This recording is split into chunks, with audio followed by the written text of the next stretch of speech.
नमस्कार दोस्तों, होप आप सब ठीक होंगे और मैं भी ठीक हूँ। आज जो हमारा टॉपिक है वो बेसिकली है डीप फेक टेक्नोलॉजी के बारे में। आजकल आपने काफ़ी सुना होगा, पीछे एक कोई एक्ट्रेस थी, उनकी भी एक डीप फेक वीडियो बनी थी। छोटा मोटा समझते हैं पहले कि डीप फेक एक्चुअली है क्या। डीप फेक एक ऐसी टेक्नोलॉजी है जो कि किसी भी चीज़ को, जैसे मेरा चेहरा है, किसी का भी चेहरा है, एक चेहरे को दूसरे चेहरे पे रिप्लेस कर देती है और उससे पता भी नहीं लगता कि जो चेहरा रिप्लेस किया गया है वो बिल्कुल ऐसा लगता है कि वो उस बॉडी का ही पार्ट है। और ये चेहरा मैंने इसलिए बोला वैसे क्योंकि आजकल बहुत तरीके की डीप फेक है, पर स्टार्टिंग जो इसकी हुई थी वो सबसे पहले इसी फेस रिप्लेसिंग से हुई थी। तो इसी तरीके से अभी पीछे एक वीडियो भी बहुत ज़्यादा मतलब ट्रेंड में चला था। कोई एक एक्ट्रेस थी, उनकी वीडियो थी, और इसी तरीके से बहुत सारे बड़े बड़े उद्योगपति जैसे एलोन मस्क, उनकी भी एक फेक वीडियो आई थी। बराक ओबामा की एक फेक वीडियो आई थी और काफ़ी लोगों की ऐसी वीडियोस आई। तो ये सोसाइटी के लिए एक ना बहुत बड़ा खतरा भी है अभी के टाइम पे, और एक तरीके से वरदान भी है। वो भी मैं बताऊंगा कैसे। तो ये एक छोटा जो लेमैन की भाषा होती है कि भाई एक्चुअल में जो डीप फेक है वो है क्या। डीप फेक कुछ नहीं है। डीप फेक बेसिकली इसकी जो एक डेफिनेशन है वो ये है कि भाई कोई भी एक ऐसी चीज़ हो जिसके अंदर किसी और चीज़ को इन्वॉल्व कर दिया जाए और देखने वाले को ये पता ही ना लगे कि जिस चीज़ में किसी और चीज़ को मिलाया गया है और उनसे जो प्रोडक्ट तीसरा बना है वो नकली है या असली है। उसे ऐसा लगता है कि वो प्रोडक्ट जो है वो असली है। तो ये है बेसिकली एक तरीके से डीप फेक। इसका जो अगर हम हिस्ट्री में जाएं डीप फेक की, सबसे पहले हम हिस्ट्री के बारे में ही बात करते हैं। तो डीप फेक की हिस्ट्री जो है वो बेसिकली 1990 में ही मतलब चालू हो गई थी। उस समय जो CGI होता है, यानी जिसे कहते हैं कंप्यूटर ग्राफिक इंटीग्रेशन, जो एक सिस्टम होता है, एक एप्लीकेशंस होती हैं CGI को बनाने की, उन एप्लीकेशंस में 1990 से ही ये कोशिश की जा रही थी कि किस तरीके से जो ह्यूमन फेस है या ह्यूमन बॉडी है उसको किस तरीके से आर्टिफिशियल तरीके से बनाया जाए, मतलब या उसे एक डिजिटल रूप दिया जाए जिससे कि बिल्कुल ऐसा लगे कि भाई ये जो है ये एक असली ह्यूमन का फेस है, असली ह्यूमन की डिजिटल बॉडी है। पर 1990 में जो टेक्नोलॉजीज थी वो इतनी एडवांस नहीं थी। एक्चुअली क्या होता है, जब किसी भी डीप फेक को बनाया जाता है तो उसके लिए ना बहुत सारा डाटा चाहिए होता है और डाटा को ना मैनिपुलेट भी करना होता है, जो अभी हम आगे बात करेंगे। तो वैसा डाटा उस समय अवेलेबल नहीं था। तो उस समय ना नॉर्मल डाटा अवेलेबल होता था, कोई एक फ़ोटो डालता था, 2 फोटो डालता था, उन्हें मिक्स कर दिया जाता था, एक का फेस दूसरे के फेस में लगा दिया जाता था। और इसके लिए एक टर्म यूज़ होती है मास्किंग। जो लोग कंप्यूटर लाइन से हैं उन्हें इसके बारे में पता होगा। मास्किंग एक लाइन होती है। तो मास्किंग को इसको कहते थे हम लोग मास्किंग। तो मास्किंग यानी एक चीज़ के ऊपर किसी दूसरे चीज़ की लेयर लगा दी जाए और उसे मास्क पहना दिया जाए, तो इसे कहते थे मास्किंग। तो जैसे जैसे 1990 जो था वो गुजरा और धीरे धीरे करके इसको जो मेन ब्रेक थ्रू मिला ना वो 2017 में मिला। एक रेडिट का एक यूज़र था जिसके यूज़र का नाम ही डीप फेक था। तो उसने कुछ ऐसी वीडियोस बनाना स्टार्ट करी, तो वीडियोस और इस तरीके के कुछ इमेजेस बनाना स्टार्ट करी जिन इमेजेस को देख के ऐसा लगता था कि यार ये तो रियल है, पर एक्चुअल में वो रियल नहीं होती थी। वो इमेजेस या वीडियोस जो होती थी वो टोटली ना उस बंदे के द्वारा बनाई गई होती थी और उनको देख के बस ऐसा लगता था कि भाई ये रियल है, पर थी नहीं वो रियल। तो 2017 में जब इसका ट्रेंड धीरे धीरे बढ़ा तो उस समय क्या था कि मशीन लर्निंग जिसे हम कहते हैं और आर्टिफिशियल इंटेलिजेंस का भी धीरे धीरे आज आप सुन रहे हैं AI, पर AI कुछ सालों से 2017-18 से इनके ऊपर काम तो जब ही से होना स्टार्ट हो गया था। तो आज जैसे हमारा गूगल का है ओपन AI है, माइक्रोसॉफ्ट की भी AI है, बहुत सी कंपनियों की आज तो AI है, जिसका सबसे जो आज बड़े मास्टर है ना वो माइक्रोसॉफ्ट और हमारा गूगल है जिसका ओपन AI है। तो ये जो एप्लीकेशंस जो बनाती हैं AI, उसमें क्या होता है, बहुत सारा डाटा इन्वॉल्व होता है। तो अब थोड़ा सा समझते हैं कि एक्चुअली में AI और मशीन लर्निंग थोड़ा थोड़ा है क्या। मैं AI पे एक डिटेल वीडियो बनाऊंगा, पर मशीन लर्निंग और AI जो है उनको समझना बहुत ज़रूरी है डीप फेक के लिए। तो थोड़ा थोड़ा बताता हूँ। एक्चुअली क्या है, AI जिसके नाम से ही पता लगता है आर्टिफिशियल इंटेलिजेंस, इसके अंदर इस तरीके की कोडिंग की गई है कि क्या होता है कि जैसे मुझे अगर कोई बात करनी हो किसी से, तो पहले क्या होता था, आप किसी वेबसाइट पे गए, वहाँ पे कोई चैटबॉट है, या किसी बैंक से मुझे बात करनी है, तो मुझे वहाँ पे IVR जो सुनाई देता है उसमें किसी कस्टमर केयर से बात करनी होगी। पर आजकल क्या होता है, जैसे आप बेसिकली ICICI, HDFC इनके बैंक में अगर आप फ़ोन करेंगे तो वहाँ पे ना आपको एक डिजिटल असिस्टेंट मिल जाएगा। वो आपसे पूछेगा आप क्या चाहते हैं, आपको किससे बात करनी है, आपको अपने सेविंग अकाउंट या फलाना ढमका किसके बारे में बात करनी है। ऐसे ही ना चैटबॉट होते हैं डिफरेंट तरीके के। आप कंपनीज़ की वेबसाइट पे जाओ, वहाँ पे आपसे क्वेश्चन पूछेगा कि आप हमारे प्रोडक्ट के बारे में क्या जानना चाहते हैं। तो वहाँ पे जैसे ही आप टाइप करोगे ना, तो उनके पास जो इन्फॉर्मेशन होती है पीछे, तो वो इन्फॉर्मेशन बिल्कुल ऐसे आपको आंसर देंगे, आपको लगेगा कि यार ये तो कोई ह्यूमन से ही मैं बात कर रहा हूँ। तो वो बेसिकली क्या होता है, AI जो होता है आर्टिफिशियल इंटेलिजेंस, उससे कोड लेती हैं ये कंपनियां। बेसिकली किसी भी एक गूगल से ले लिया या माइक्रोसॉफ्ट से ले लिया, एक फ्रेमवर्क ले लेती हैं। तो उनके पास क्या होता है, लाखों करोड़ों अरबों डाटा है इन कंपनियों के पास। तो उन लोगों ने अपना प्लेटफॉर्म बना दिया। उस प्लेटफॉर्म के ऊपर ना वो लोग अपना डेवलपमेंट करते हैं। और जैसे मान लीजिए किसी को अपने कपड़ों की जो वेबसाइट है उसके लिए कुछ AI बनाना है, या किसी को अपने ई-कॉमर्स के लिए AI बनानी है, या किसी के पास भाई न्यूज़ आर्टिकल्स हैं और न्यूज़ आर्टिकल्स के ऊपर AI बनानी है, AI टूल बनाना है बेसिकली जो जवाब दे। तो वो क्या करेंगे, मान लो उन लोगों ने गूगल या माइक्रोसॉफ्ट किसी का भी AI का फ्रेमवर्क ले लिया, तो उनके पास एक बेसिक डाटा तो वो आ जाता है। जैसे आप कहते हैं hi, hello, what is the day today, तो वहां से वो बेसिक डाटा आता है। उसके ऊपर ये लोग क्या करते हैं, एक मास्क और चढ़ाते हैं और उसके ऊपर अपना भी एक डाटा डालते हैं। और क्योंकि इन लोगों ने पैसे देके लाइसेंस लिया होता है, तो वहां पे वो अपने फ्रेमवर्क को भी वहां पे जोड़ देते हैं कि भाई हमने ये पार्ट यूज कर रहे हैं आपके कोड का, और हमने जो कोड बनाया हमारा कोड ये है, इसे भी आप अपने क्लाउड प्लेटफॉर्म पे सेव कर लीजिए। तो वो अपने क्लाउड प्लेटफॉर्म पे या सर्वर पे उसे सेव कर लेते हैं। फिर दोनों का मिलके सिर्फ उनकी वेबसाइट के लिए एक पर्टिकुलर वो AI का मॉडल तैयार हो जाता है, और फिर वहां पे लोग उसको यूज करते हैं। तो इसी तरीके से क्या होता है, जब कोई जैसे कोई क्लोथ की या किसी की भी, या इमेजेस को लेके मान लो कैनवा है या कोई भी कहीं पे भी है, तो वो जो AI जो पिछली कंपनी की वो लोग यूज कर रहे हैं ना, जो एक जाइंट है माइक्रोसॉफ्ट या गूगल कोई भी, तो उनकी जो वो AI का यूज कर रहे हैं ना, उस AI में भी वो डाटा सारा जाता है। तो इस तरीके से करते करते उन लोगों के पास वो डाटा पहुंच जाता है। तो उनके पास इमेजेस पहुंचती हैं, बहुत सारी चीज़ें पहुंचती हैं। तो उनमें से कुछ चीज़ें जो उनकी ज़रूरी होती है, वो लोग उनकी जो कोडिंग होती है उसके अनुसार उस डाटा को रख लेते हैं। तो उनका भी AI मॉडल डेवलप होता जाता है।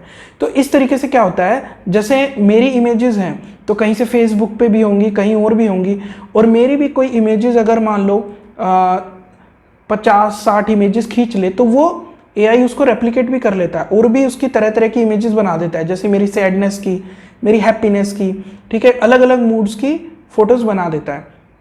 तो वो जो उनके मूवमेंट होते हैं यहाँ पे, चेहरे के मूवमेंट या हाथों के, पैरों के मूवमेंट, बॉडी का जो मूवमेंट होता है, सांस लेने का, सांस छोड़ने का, तो वो अपने डाटाबेस में उनको मैच करके और वो रख लेता है।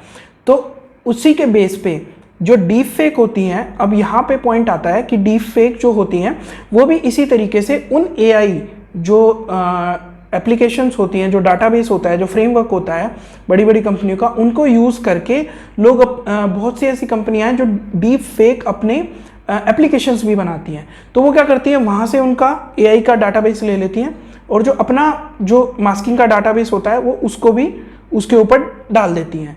तो वहाँ से उनका जो गठजोड़ बनता है, तो वहाँ पे अगर कोई बंदा, मैं यूज़र हूँ, तो मैंने अगर वहाँ पे AI का टूल यूज़ किया, तो मुझे किसी और बंदे का चेहरा या उसकी बॉडी या उसकी वॉइस, मैं आप ये टाइप भी अलग अलग तरीके के होते हैं आजकल डीप फेक में, कि वॉइस जो है, आपकी वॉइस को भी डीप फेक किया जा सकता है। आपकी इमेज जो आपका चेहरा है उस इमेज को भी, ये तो बहुत आसान हो गया, डीप फेक किया जा सकता है। आपकी वीडियोस को डीप फेक किया जा सकता है, ठीक है। इसी तरीके से आपकी जो बॉडी मूवमेंट है, आपने एक्चुअली में हाथ हिलाया था, यहाँ आपके हाथ को यहाँ दिखाया जाएगा, तो आपकी बॉडी मूवमेंट, चेहरे की मूवमेंट, इनको भी डीप फेक किया जा सकता है। तो इस तरीके से क्या होता है, इस तरीके से वो जैसे मैं यूज़र हूँ, मैं बता रहा था जैसे कि मैं यूज़र हूँ, मैंने वहाँ पे डाटा डाला, मैंने किसी आदमी की 10, 50, 100 वीडियो डाली, या छोटी छोटी वीडियो डाली, या उसके फोटोज ही डाल दिए, तो वो अपने पीछे जो उसके पास भी खुद का डाटाबेस है, वहाँ से भी एक डाटाबेस निकालेगा और उस आदमी से मिलते जुलते जो डिटेल्स होंगी उनको वो जो मैंने डाटा डाला है उससे जोड़ेगा, और फिर एक नई जो चेहरा या इमेज है उसको जनरेट करेगा जैसा मुझे चाहिए, क्योंकि मैं उसे इंस्ट्रक्शन दूंगा कि मुझे ये आदमी रोता हुआ चाहिए या हंसता हुआ चाहिए, या जैसा मूवमेंट कोई दूसरी इमेज कर रही है। मान लो कोई बंदा है और उसके ऊपर मुझे इमेज लगानी है किसी और की, तो जैसा वो बंदा मूव कर रहा है, मूव वो वैसे ही करता रहे, पर जो चेहरा है वो किसी और का लग जाए, तो बिल्कुल वो उसको बिल्कुल ऐसे मास्क कर देगा उसके चेहरे के ऊपर कि पहचानना मुश्किल हो जाएगा कि भाई ये ओरिजिनल वीडियो थी या नकली वीडियो थी। और इसी तरीके से वॉइस का है कि वॉइस जो है हमारे डेसिबल होते हैं ऊपर नीचे, और बहुत सारे इसके अंदर वेव्स होते हैं, तो उन वेव्स को वो आसानी से चेंज कर सकता है क्योंकि उसके पास बहुत सारे आवाज़ों के सैंपल भी होंगे। तो कोई बंदा किसी के आवाज़ को भी अगर चेंज करना चाहे तो वो कर भी सकता है। जैसे अभी हाल ही में मैंने एक केस देखा था कि कुछ जो मतलब रॉबर्स कहेंगे हम उन्हें, क्रिमिनल जो ऑनलाइन रॉबर्स हैं, वो क्या कर रहे थे कि लोगों के पास फ़ोन कर रहे थे और उनके जो रिलेटिव्स हैं उनकी आवाज़ को चेंज करके, और वो उनके पास फ़ोन कर रहे थे कि मैं यहाँ फंस गया, मैं वहाँ फंस गया और प्लीज़ मेरी हेल्प कीजिए। तो कई बार लोग इसमें फंस भी जाते थे, तो इस तरीके से डेंजरस भी होती है। तो इस तरीके से क्या होता है कि आज जो है इजीली अवेलेबल है ऐसी डीप फेक सॉफ्टवेयर, और बहुत सारी कंपनियां हैं जो deep fake videos, audio, images बनाने के लिए सॉफ्टवेयर प्रोवाइड करवाती है। पर उनका मेन मकसद ये नहीं होता कि आप जो डीप फेक बना रहे हैं वो किसी गलत यूज़ के लिए यूज़ करें या गलत यूज़ के लिए बनाएं, पर जो इंसान है वो तो क्रिमिनल उसको किसी भी तरीके से यूज़ कर सकता है। तो हमें उसका दूसरा ये वाला एस्पेक्ट भी देखना था जिसके बारे में मैंने आपसे बात करी। तो ये तो टोटली एक ओवरऑल ये चीज़ है कि भाई डीप फेक जो है वो है क्या एक्चुअली में, और इसकी जो हिस्ट्री है 2017 से कैसे ये रेडिट से स्टार्ट हुई बेसिकली, और धीरे धीरे करके ये बढ़ गई। और दूसरी चीज़ जो मैंने बात करी, टूल्स, इसके जो टूल्स हैं वो ऑनलाइन भी होते हैं और इसके सॉफ्टवेयर्स भी हैं। अब इस पे एक पॉइंट और बात करते हैं कि जो मैं टूल्स की बात कर रहा हूँ कि बेसिकली टूल्स की ज़रूरत क्यों पड़ती है। एक्चुअली बात ये होती है कि जैसे मैं हूँ, तो मैं अगर डीफेक बनाना चाहूँ, और ऐसे ही थोड़ी ना कि मैं सिस्टम पे जाऊँगा और डीफेक बना के उसको चालू कर दूंगा, नहीं, मुझे उसके लिए ना बहुत बड़ा डाटाबेस भी चाहिएगा, बहुत हाईली हार्डवेयर कॉन्फ़िगरेशन भी चाहिएगा। ठीक है, ऐसा नहीं कि मैं नॉर्मल अपने मोबाइल पे या नॉर्मल अपने डेस्कटॉप पे बना दूं। तो इसीलिए क्या होता है, इसीलिए जो क्लाउड प्लेटफॉर्म पे जो कंपनीज काम करती हैं वो ऑनलाइन ऐसे सॉफ्टवेयर्स प्रोवाइड करवा देती हैं कि हार्डवेयर और सॉफ्टवेयर तो उनका यूज़ होगा, पर जो डाटा है मैं अपना डाटा डालूंगा। जैसे आजकल होता है, अगर आप ऑनलाइन डालें कि ऑनलाइन बैकग्राउंड रिमूवर, तो अपना फ़ोटो लीजिए, आप उसके अंदर जाइए और वहाँ पे अपने बैकग्राउंड को आप पीछे रिमूव कर दीजिए। तो इसी तरीके से वीडियोस क्रिएट करने के भी बहुत सारे एप्लीकेशन होते हैं। तो कैनवा में है, बहुत सारी और एप्लीकेशंस हैं, एडोबी में हैं, बहुत सारी ऐसी एप्लीकेशंस हैं जो AI के डाटाबेस को यूज़ करती हैं, और यूज़र को फिर छोटा मोटा डाटाबेस डालना पड़ता है और उसको बेसिकली अपने हार्डवेयर का यूज़ करने की जरूरत नहीं पड़ती। वो उनके ही हार्डवेयर का यूज़ करता है जो क्लाउड से इंटरनेट के थ्रू कनेक्टेड होता है, और आप उससे इजीली ये चीज़ें बना सकते हैं। तो अब इस पे ना ये बात करते हैं कि टेक्निकली कैसे काम करता है। तो टेक्निकली एक्चुअली इसमें क्या होता है, एक होता है इसके अंदर जैन, GANS यानी GAN होता है, जिसका फुल फॉर्म होता है generative adversarial network. Generative adversarial network, इसे जैन बोलते हैं। तो ये जैन का ना एक नेटवर्क होता है, यानी इसका जो फ्रेमवर्क आप कह सकते हैं वो सेटअप होता है। इसके अंदर क्या होता है, इसके अंदर ना एक जनरेटर होता है, ठीक है, और एक इनकोडर होता है। तो होता क्या है बेसिकली, मैं कोशिश करूंगा कि इमेज को यहाँ लगा दूं। तो इसके अंदर होता यह है कि एक रियल इमेज दी जाती है जनरेटर को, और एक ना फेक इमेज जनरेटर अपने आप बनाता है।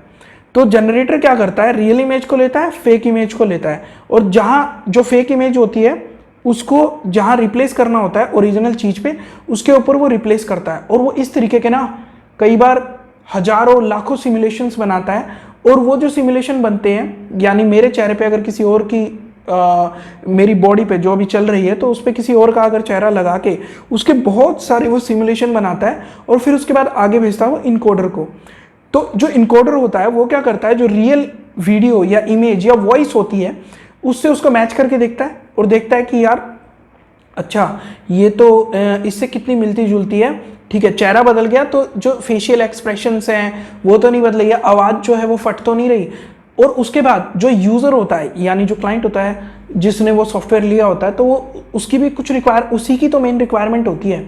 तो उसकी जो रिक्वायरमेंट होती है वो रिक्वायरमेंट उसने बताई होती है कि मुझे ऐसा ऐसा चाहिए, ये चाहिए।